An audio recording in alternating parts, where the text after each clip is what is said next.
Fala galera do Central HQs, bem-vindos a mais um vídeo de lançamentos da editora Panini para o mês de agosto de 2024. Rolaram duas lives, uma dedicada a publicações DC e outra a publicações Marvel, que foram apresentadas aí pelo Guilherme Kroll e pelo Samir. Felizmente, né, nós tivemos aí dois apresentadores que entendem realmente do riscado, que conhecem quadrinhos Marvel e DC. Não que todos que passaram em lives anteriores da Panini não conhecessem, mas alguns realmente tinham um conhecimento muito superficial, para dizer o mínimo. Parecia que não sabiam sequer do que estavam falando. Agora você sente uma segurança ali nos dois apresentadores de pessoas que leram essas fases, acompanharam esses quadrinhos, sabem realmente do que estão falando. Então ficou realmente bem bacana essas duas lives da editora Panini e eu obviamente vou comentar esses lançamentos. Mas antes quero falar para vocês que se eventualmente vocês forem fazer essas comprinhas no site da Amazon, Loja Mundos Infinitos ou no próprio site da Panini, comprem aqui pelos links do canal. Apesar de eu dizer que esse vídeo vai ser dedicado aos lançamentos da Panini no mês de agosto, eu vou aproveitar a oportunidade aí para comentar essa publicação que chega em financiamento no Catarse, que é o 5º volume de Usagi Yojimbo da Hyperion Comics, Bode Solitário e Filhote. Eu já fiz a resenha do primeiro volume, se eu não me engano, não sei se eu fiz do segundo, aliás eu tenho ali mais algumas edições para ler e resenhar para vocês, mas de qualquer forma é um grande clássico aí dos quadrinhos, já venceu os mais diversos prêmios. Nós temos um projeto com meta flexível de R$60 mil, 9% financiados, restam 26 dias. O Coelho guarda a costa em mais 5 histórias inéditas no Brasil. Aí aqui a gente tem um projeto, né, escrito e desenhado por Stan Sakai. Olha só, bela arte de capa, ainda que seja provisória. Do lado direito vocês têm as recompensas. Vamos ver aqui, que mais? Quero saber a questão gráfica, né? Eu já conheço o quadrinho. Aqui um pouquinho da arte interna, que é importante, né? Para a galera saber o que vai encontrar em termos artísticos. O autor. Aqui a questão do frete. O editorial, vamos ver aqui, ó. Ele vai ter 152 páginas em preto e branco, conforme sai lá nos Estados Unidos, tá? Capa cartonada e verniz localizado. Tradução aí do lendário Mário Luiz Barroso. Vamos descer aqui, a questão dos envios. Bem completinho aqui, né? Bem legal mesmo, esse projeto do Catarse. Agora nós vamos, enfim, para os anúncios da editora Panini para agosto de 2024. Vamos iniciar aqui com a DC Comics.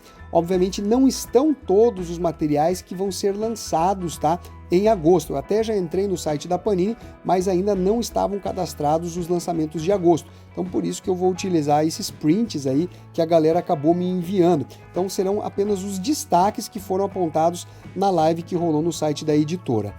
Começando aqui por Crise Infinita, da série Grandes Eventos DC, previsível, né, que Crise Infinita fosse sair. Eu acho um projeto realmente bem interessante. Estou comprando algumas edições, né, que eventualmente ainda não foram publicadas pela própria Panini num formato encadernado. Esse daqui eu dispenso, porque eu já tenho, né, aquele outro que foi lançado pela editora Panini, compilando essas 7 edições, material escrito por Geoff Johns, arte de Phil Jimenez, George Pérez e Ivan Reis, e eu diria para vocês que é uma saga legal, tá? É uma saga bacana, não é uma saga estrondosa. Até quem sabe numa releitura eu mude a minha impressão em relação a esse quadrinho, mas em algum momento eu vou resenhar novamente, porque eu tenho aquele quadro do canal Grandes Sagas DC e também o Grandes Sagas Marvel, então em algum momento eu vou estar comentando Crise Infinita. O próximo é Batman Cidade da Loucura, do selo DC Black Label, com roteiro e arte de Christian Ward. Capa dura, 160 páginas, compilando aí a minissérie em 3 partes. Selo DC Black Label geralmente traz histórias com uma maior qualidade em relação às publicações do universo tradicional da DC Comics, né? São histórias fechadas e tudo mais. Alguém sabe dizer se é bom, se não é? Coloque aí nos comentários, e está relacionado aí, né, àquela fase do Scott Snyder com a Corte das Corujas. Homem Borracha por Kyle Baker, edição emborrachada de luxo. Essa edição, galera, ela vai vir, né, com uma borracha aqui no cinto do personagem. Vai ser uma edição deluxe que vai sair pela Panini, compilando aí, ó, 20 edições do personagem. Essa série ela venceu o prêmio Eisner e o Harvey, então é capa dura com 480 páginas. Eu tenho curiosidade aí de ler essa publicação, vamos ver. O próximo é Batman e Juiz Dredd, edição que já saiu no Brasil, né? Foi formato americano e saiu, eu não sei se foi pela Abril, pela Mitos, sempre uma ou outra acabava lançando esses crossovers, eu tenho, né? Eu não sei se serão todos, que eu acho que teve 3 encontros entre os dois personagens, 2 ou 3 encontros, eu acredito que pelo número de páginas estejam compilados todos esses. Eu devo adquirir, como vocês bem sabem, eu adoro crossovers, por pior que eles sejam, não que o do Juiz Dredd com o Batman sejam ruins, eles são legais até, obviamente varia de algum crossover para o outro, não são aquelas porcarias que rolaram em relação a várias edições Marvel e DC, então se você quiser optar por crossover, essa aqui sem dúvida é uma grande aposta. Capa dura com 304 páginas. Vamos para... aqui tá aqui tudo certinho, repetindo, né? Batman e Juiz Dredd, só que aqui tem mais detalhes. Alan Grant, John Wagner, Simon Bisley, Ken Kennedy e assim por diante. Aqui vai estar especificado, galera. É que o pessoal me mandou e eu já botei aqui na tela, acabei não conferindo aquele anterior. Então nós vamos ter realmente todos os crossovers envolvendo os dois personagens, olha só. E vai ter também Lobo com o Juiz Dredd, olha só isso. Legal, hein? Legal. Vamos agora com Batman, As Aventuras da Família Wayne, volume 1, com roteiro de C.R.C. Payne, arte de Starbite, é isso? Batman, Wayne Family Adventures, volume 1, capa cartão, 200 páginas. Não é um material que me interessa nem um pouco. É uma webtoon, né? Deve ter uma pegada até mais humorística, mas realmente não é a vibe de publicação que eu quero ler no momento. Batman do Futuro, Ameaça Sombria, com roteiro de Colin Kelly e Jackson Lansing, arte de Max Dunbar, minissérie em 6 partes, com capa cartão e 168 páginas, particularmente não é uma publicação que me interessa. Waller vs Wildstorm, do selo DC Black Label, com Spencer Arkman e Ivan Narcisse, arte de Jesus Merino, uma minissérie em 4 partes. Parece ser uma publicação interessante, também DC Black Label, que deve ser algo mais um público maduro. Se alguém leu, coloque aí também nos comentários, vai ajudar eu, vai ajudar, né, quem assiste aqui o canal. Capa dura, 152 páginas. Poderia ser capa cartão, né? Pra que meter a porra de uma capa dura? Não tinha essa necessidade no meu entender, mas enfim. Vamos agora com as publicações da Marvel Comics, que já havia sido anunciado, inclusive, esse ônibus lá na CCXP de 2023, que é o Namor por John Byrne. Esse daqui é o volume 1, e aí que nós vamos ter algumas questões interessantes. Olha só, 440 páginas. Pera aí, galera. O ônibus do Namor tem mais de 1.100. Quer dizer, a Panini ela vai dividir em pelo menos 3, né, encadernados, que vai ser basicamente uma edição definitiva, né? Aquelas que saem relacionadas ao Homem-Aranha e também aos X-Men e Demolidor. Então não é exatamente um ônibus. Na verdade, essa discussão aí ela não é exatamente tão simples, eu até falei isso em vídeo, né?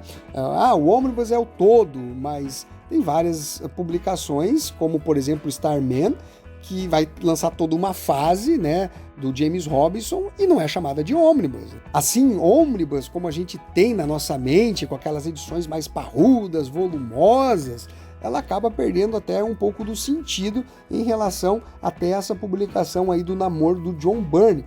Vai sair mais barato, compila as 18 primeiras edições, só que talvez se você somar as 3, ela sairia mais cara do que uma edição em volume único, né?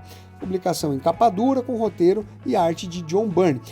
Parte dessa publicação ela saiu pela editora Abril Jovem, tá? Em formatinho, dentro da série do Incrível Hulk, mas não foi tudo publicado, foram as primeiras histórias, não sei se as 20, 30 primeiras histórias, e depois até o Jay Lee, né, no seu início de carreira ali, com uma arte um pouco diferente daquela que consagrou ele, vai fazer, né, parceria aí com o John Byrne. Vamos agora com Avante Vingadores 6/24, que vai trazer aí uma nova equipe dos Vingadores, tudo relacionado lá a Krakoa, os eventos do universo mutante, e essa equipe vai ser composta, inclusive, por mutantes. Então nós vamos ter aí uma edição com capa cartão, 80 páginas. Como vocês bem sabem, eu não acompanho mais mensais, por conta da maioria dos títulos serem bem sofríveis, mas eu tenho resenhado, né, as edições digitais dessas publicações no quadro Aquisições com Breves Resenhas. Vamos agora com Homem-Aranha Corredor Polonês, volume 1, mais caixa. Deixa eu tentar aumentar aqui, ó, ficar maiorzinho para vocês poderem olhar aqui. Aí, vamos lá. Roteiro de Dan Slott, Mark Waid, Fred Valente, Joey Kelly e artistas aí como Adam Kubert, Barry Kidson, Paul Azaceta e outros. Capa dura, 520 páginas. Galera, eu li uma coisa ou outra, não cheguei a acompanhar a mensal do Homem-Aranha durante essa fase, então o que vocês têm a dizer? Vale, não vale? Me parece meio que um caça-níquel, mas enfim. O Espetacular Homem-Aranha por Chip Zdarsky, com arte de Adam Kubert. Particularmente, eu acho o Zdarsky um tanto superestimado aí com algumas publicações. Ele entrega ali um feijão com arroz ok, mas acho que exagera um pouco aí em relação a alguns runs que ele escreve. Capa dura, 416 páginas, enfim. Hulk contra o Mundo. Nós temos aí essa republicação agora saindo dentro de Marvel Essenciais. A Panini já lançou em minissérie, já lançou em encadernado também. A Salvat lançou essa publicação também, né, no formato encadernado. Vai compilar aí o prólogo e mais a minissérie principal em 5 partes. Capa dura, 264 páginas, com Greg Pak e John Romita Jr. como artista principal da minissérie. Galera, eu gosto bastante, eu realmente me diverti lendo essa publicação. É aquele gibizão pancadaria de super-heróis, que é aquela coisa do puro suco, né, do entretenimento. Não é um roteiro espetacular, né, uma coisa original, mas eu realmente me diverti e sem dúvida é um grande marco aí dentro das histórias do Golias Esmeralda. Doutor Estranho por J. Michael Straczynski. Ele que tem os seus acertos, os seus erros, mas no final das contas eu acho que ele mais acerta do que erra. Arte de Brandon Patterson, capa dura, 152 páginas. Se eu não me engano, essa publicação é inédita no Brasil. É pelo selo Marvel Knights, tá? Publicada lá em 2004 como uma minissérie em 6 partes. Eu até pretendo adquirir esse material, mas vem com capa dura, então o preço lá mais alto, vou aguardar alguma promoção. Temos a chegada, enfim, né, do universo Ultimate ao Brasil, que lá nos Estados Unidos tem chamado a atenção, até porque o roteiro é do Jonathan Hickman, a arte do Brian Hitch, que inclusive foi muito marcante, né, lá nos anos 2000 com a série dos Supremos, com o roteiro do Mark Millar. E aí nós vamos ter a minissérie Invasão, que é em 4 partes, e depois um especial Ultimate Universe. Felizmente vai ser em capa cartão com 240 páginas, eu pretendo adquirir. Vai ter o foco aí no Reed Richards do Mal, que é conhecido como criador. O universo Ultimate tinha sido extinto, né, na Guerras Secretas, escrita pelo Jonathan Hickman, mas agora está de volta e a gente vai acompanhar aí alguns títulos que eu acredito que a Panini também deva trazer para o Brasil, né, séries mensais de alguns personagens. Dentes de Sabre da série Marvel Graphic Novel, roteiro de Larry Hama e arte de Mark Teixeira. Eu tenho essa publicação, ela saiu pela editora Abril Jovem em 2 edições em formato americano. A arte do Mark Teixeira tá sensacional nessa publicação, muito boa mesmo. Lá nos Estados Unidos foi uma minissérie em 4 partes lançada em 1993. A edição ela vem em capa dura com 128 páginas. Essa capa aqui também é fenomenal, eu gosto demais dela. Em termos de história, é legal, tá? É uma publicação bacana, aí vai depender, né, de você ser fã ou não dos personagens. Se você realmente não é um grande fã, quem sabe vale a pena com um bom desconto. Se você é fã, obviamente vai acabar adquirindo. Luto por uma amiga, a morte da Miss Marvel. Nós temos aí o roteiro de Willow Wilson, né, que inclusive escreveu a primeira série mensal da personagem, fez um trabalho bem bacana, eu acompanhava as histórias da Miss Marvel, e a arte de Takeshi Miyazawa, além de Humberto Ramos e Andrea Di Vito. Essa edição que vai trazer a morte da Miss Marvel, que obviamente vai voltar posteriormente, é em capa cartão com 40 páginas. Particularmente não é um material que me interessa, mas enfim. Para finalizar, a Panini anunciou aí as capas variantes para algumas publicações mensais aí, né, dos Vingadores, X-Men e também do Homem-Aranha, que são com personagens Disney, utilizando aí capas clássicas, né, conforme vocês estão vendo. Então o leitor vai ter a opção aí de comprar as suas mensais com essas capas aí diferentes e bem interessantes.